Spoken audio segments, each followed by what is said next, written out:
we're going to jump into the next section, which is on um, climate legislation, funding, and tools that are available for you.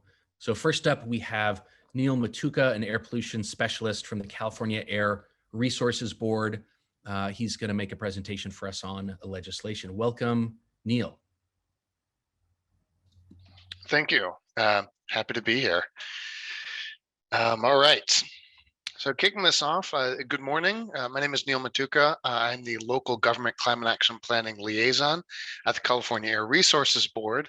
And I'm excited to be here today to tell you about some of CARB's resources for local government climate action planning and implementation. Next slide, please. First off, just starting at the kind of 30,000 foot level here, CARB is the lead agency for climate change programs and oversees all air pollution control efforts in California to attain and maintain health-based air quality standards.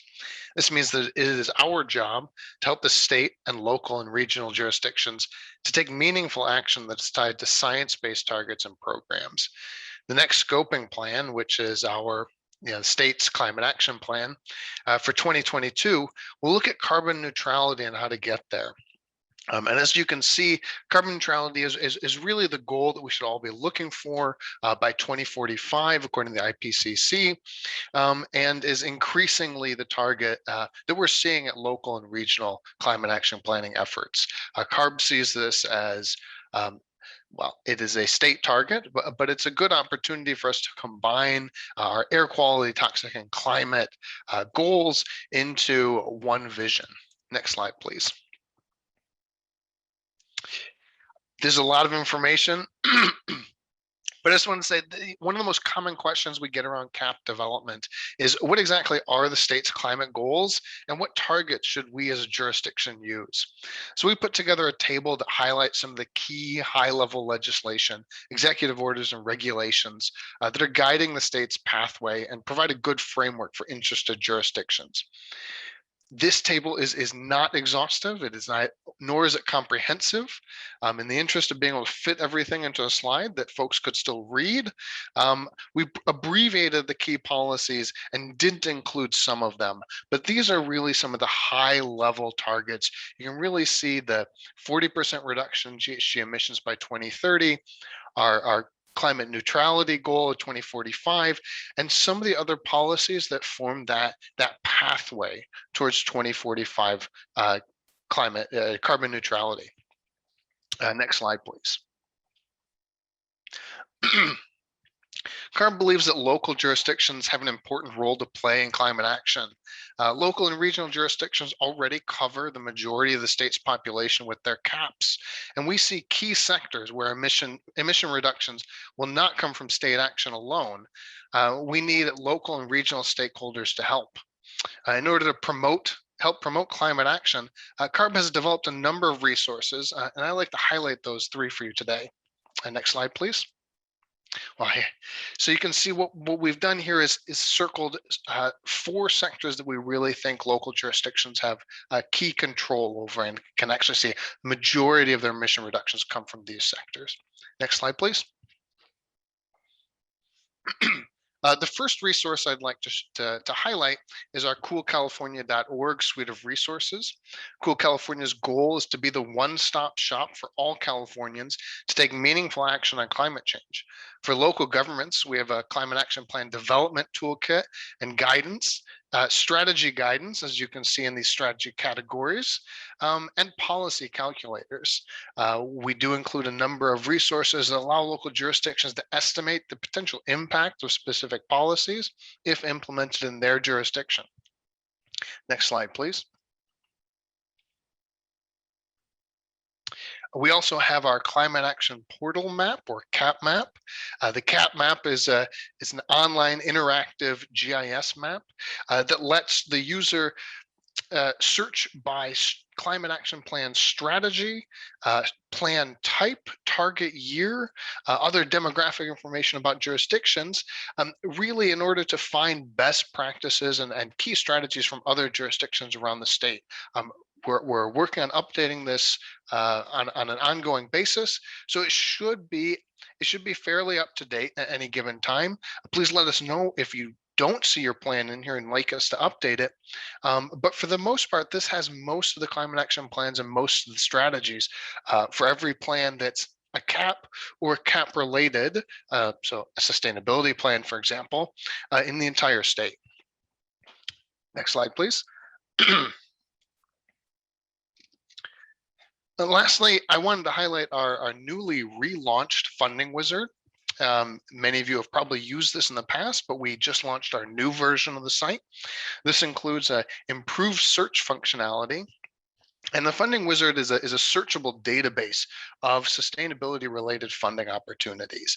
It lets anyone in the state of California search for funding opportunities by entity type. So if you're an individual, if you're a nonprofit, if you're a tribal government, if you're a local government, you can browse by that audience type, so eligible entity. You can search using a nice new Google styled search engine in the middle of the search box. And that now includes the ability to search by zip code, by specific jurisdictions, by keyword, and by title. So this is really we'd like to see folks being able to use this site to implement the strategies or actions that they've identified from coolcalifornia.org. Come over to the Funding Wizard, which you'll find linked at Cool California, and find ways to implement and pay for those actions that we realize may not be accessible all the time, or they may take a little bit of extra incentive that that we're happy to help find. Next slide, please. And as I mentioned, I'm the local government climate action planning liaison. So please feel free to reach out to me if you have any questions about our resources or resources that you don't find on there. And feel free to check out our web-based tools, coolcalifornia.org, where you'll find links to the other resources as well, or go directly to the Funding Wizard and find funding today. Thank you. Thanks so much, Neil. Really appreciate you being here and presenting this today. And thanks for all the work that you and others at CARB are doing. John Grieser, Director of Energy Programs from 3CE, Central Coast Community Energy. Welcome, John, and thanks for being here. Good morning. Thank you. It's great to be a part of this event and to recognize so many names and faces. I appreciate, as does 3CE, the opportunity this morning to present on program funding available to enrolled members throughout the Central Coast. My name is John Grieser, and I am 3CE's new Director of Energy Programs, barely a month into the position. So it's great to be a part of this this morning. Next slide, please. Many of you may be familiar already with 3CE and CCAs in general. But for those of you who are not, 3CE is a public agency and is now the preferred electricity provider for 33 communities in 5 counties on the Central Coast. Hopefully you recognize many of the city logos here. Next slide, please. Assembly Bill 117, passed in 2002, established CCAs. CCAs offer an opportunity for communities to join together to choose the source of their electricity. 3CE buys power for its collective ratepayers, and it is delivered over existing transmission and distribution lines as a cleaner, competitive alternative to your existing utility. Revenue generated by 3CE stays local and helps keep electricity rates lower for our customers, while also funding the energy programs that I'm here this morning to share a bit about. Next slide, please.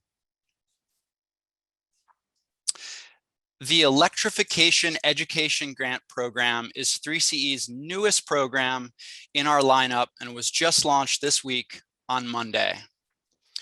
3CE is seeking innovative and impactful projects and programs that will focus on addressing the very real education and outreach barriers to electrification, as well as the gaps in workforce training and development that are slowing the advancement of electrification in the building and transportation sectors. Any organization is welcome to apply to this competitive grant, and applications are encouraged that focus on underserved and disadvantaged communities and that have widespread reach throughout 3CE's territory. Next slide, please. Most importantly to add is that applications for the Electrification Education Grant Program are due on or before May 13th, and that we anticipate making funding selections in June. To learn more and to apply, please visit our website at 3cenergy.org and sign up for our virtual workshop on April 15th. Next slide, please. In support of regional climate action planning efforts, 3CE has partnered with the Association of Monterey Bay Area Governments to fund the development of 2018, 2019, and 2020 greenhouse gas emissions inventories for all member agencies. Started in 2020, this program will unite the Central Coast under one regional greenhouse gas emissions inventory, and hopefully will inform and lead to future regional climate action planning efforts. Next slide, please. Similar to the Greenhouse Gas Emissions Inventory Program, 3CE's REACH Code Incentive Program is an offering for member agencies in support of climate action planning efforts. This program offers $15,000 to member agencies who adopt and codify a REACH Code ordinance that supports building electrification. In 2020, the cities of Santa Cruz and San Luis Obispo both leveraged this program to support their REACH Code ordinances. Congratulations to the cities of Santa Cruz and San Luis Obispo. Given the significant impact of REACH codes on new construction and building decarbonization goals, 3CE's REACH Code Incentive Program will be ongoing, and we encourage and invite additional jurisdictions to take advantage of this funding. Next slide, please. 3CE launched a new incentive program last month, affectionately called the Electrify Your Ride program. This program provides $700,000 of funding for EVs on a first-come, first-served basis. Purchases need to be made between February 1st and June 30th of this year, and residential and commercial customers, as well as public agencies, are eligible and welcome to apply. Much like the state's Clean Vehicle Rebate Program, or CVRP, rebates will be provided to customers after the purchase or lease of an approved clean vehicle. It's especially important to note that program incentives are stackable with other California rebate programs and federal tax incentives. Next slide, please.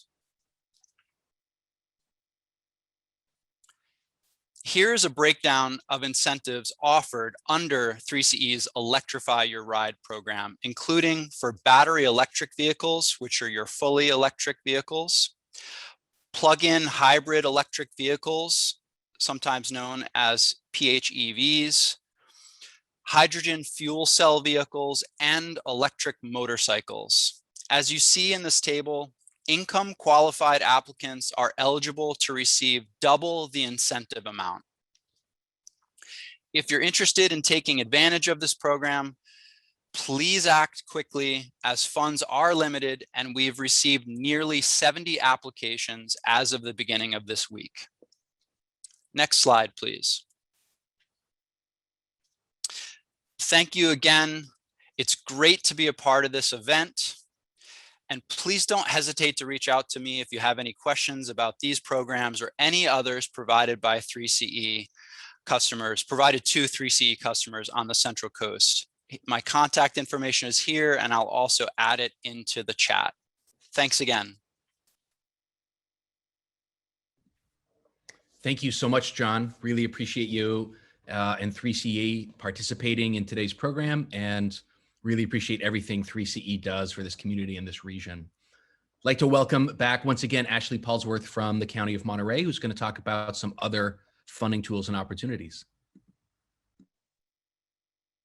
Thanks, Benjamin. Okay, so we can go right to the first slide. Very good, thank you.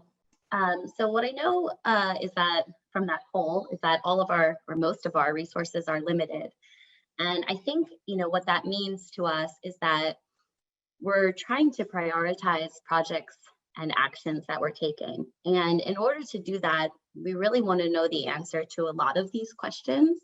How is that project or action going to affect my greenhouse gas emissions target? How much does it cost? Is it feasible? Does my community and elected leadership agree? And what are the other, what can I do within my own department and within my own staff level capacity, and what are those resources? And the climate action plan can really act as a baseline for us in terms of determining the answers to all of those other questions so that we can prioritize our actions and move forward.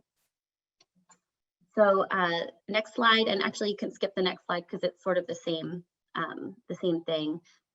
Perfect.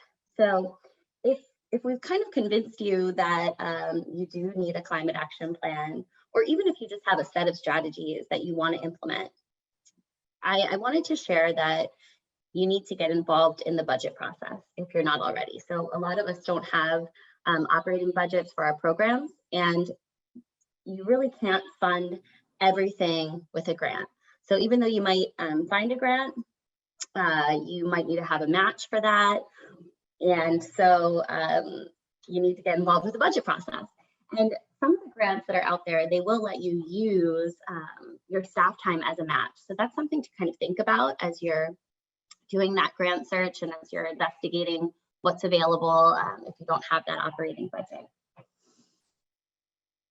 But if you are able to get involved in your budget process and really understand the timing of the budget, the remaining funds, and any tight fiscal years, when you can make requests and how to highlight plans, highlight alignments within your plan and the mandates of other departments and your elected leadership, that's going to really help you to advocate for your program at the staff level. Another area that I encourage folks to take a look at is the capital improvements plan and that process, because it does and can have a lot of overlap with your efforts, and you might even be able to identify areas of opportunity within your own building portfolio where you could generate some savings or revenue type of opportunities. So for instance, if you are upgrading your HVAC system, there might be a rebate program or an incentive that could be captured for either electrification or efficiency upgrades. And then perhaps there's a way for the program or your sustainability program to capture and claim that rebate or an incentive for your efforts. And I'll give you a for instance from our county. So we're going through the process of using an energy savings company to do an investment grade audit of some of our largest energy users. And what we're doing in that process is realizing a savings in our utilities. And we're proposing an energy savings and sustainability fund that could capture those savings, and then we could use them to fund other sustainability efforts. And so we want to be able to set those savings aside.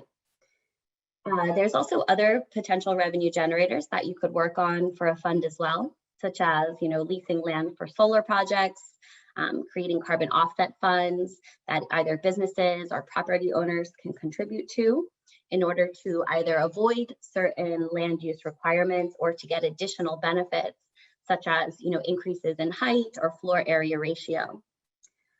If you do charge a user utility tax in your jurisdiction, you could look at increasing that, or you could even look at just tracking the benefits of your program in terms of either those reduced energy usages in dollars per square footage, or maybe if you have some charging stations installed and you're using some of those great incentives and grant funds out there to get those installed, then perhaps you can charge for the use of the station and just capture some of the revenue that way. And even though it's just a little bit, it can kind of get the ball rolling for you over time.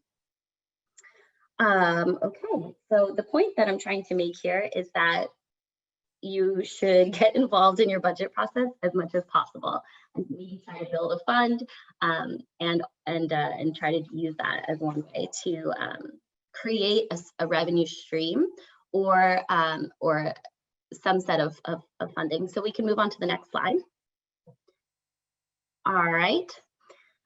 So I love backpacking and I love to travel on a shoestring budget. So I just thought that I would relate that to the situation when you really want to do a camp, but you have a limited budget and you might not be able to do all the things with a tighter budget. So, but you really still need to do at least these kinds of basics that you see up on the screen, which is to ensure that you have an inventory and a forecast of your emissions profile, including all the state level legislation or federal legislation that might be forthcoming. And you need to engage your stakeholders and analyze those strategies to see where you're going to end up. And then you need to write the plan. So these are kind of the 4 like really basic steps that you absolutely have to do regardless. And on the next slide, yes, thank you. We have a couple of resources for when you're limited in your resources and you really maybe need to do an in-house climate action plan. So we talked a lot about grants already. And we also know now that if you are a member of 3CE, you might already have an inventory available. And you can use ICLEI's ClearPath for a pretty reasonable price to forecast your business as usual emissions. And there are also some adaptation tools that are out there that you can use as well. So what I meant to say is that for the facilitation side, that's something that if you really that can range, I think, anywhere from, on the lower end, if you're hiring somebody out like a $50,000 to, upwards of $100,000 for facilitation. And that's your stakeholder engagement efforts. And so if you really need to cut off a chunk of your climate action plan and do it in-house, I really recommend trying to bring the facilitation in-house, because that's something that you want to maybe do, because that way you can stay involved with your actual community, really staying close and in touch throughout the process. I think one of the areas where it's really difficult and where you might need to spend a little bit of money is going to be on your technical analysis of your strategies. So that's one area. If you don't have any funds, you could look at working with academia, nonprofits, or some community partners as well. And then some of the other things that folks have mentioned today are the Civic Spark Fellows and the Conservation Corps, as well as the MBEP student ambassadors. Civic Spark Fellows are postgraduate, thank you, level students that can really, that are only about $28,000, and they can they come on basically as a full member of your staff. And I think that's really helpful when you're looking at writing a climate action plan. Okay, so this is if you have some funding and you're looking at doing a little bit of a higher level climate action plan, you could do a CEQA qualified plan, and you could also really integrate some marketing and branding into your stakeholder engagement, and really get out there and share your plan with your community in a way that's approachable online and in person in those more hard to reach areas. So I think some of these things were on a previous slide, but it's okay. I also want to make sure that I do share that NBEP has a new interactive climate website that's there to support jurisdictions, businesses, and educational institutions in the Monterey Bay region. And that's they've teamed up with some partners to create an initial repository of funding opportunities. And so I'm sure we'll share that out in the chat. And the long-term goal of that is to create a central resource hub for funding opportunities, planning tools, and capacity and resources. So that'll be it. I'll wrap up there. And hopefully we all can learn how to get involved in the budget process and get a little bit of funding so that we can do some of these parts of our climate action plans and get our prioritized projects in action. Thank you.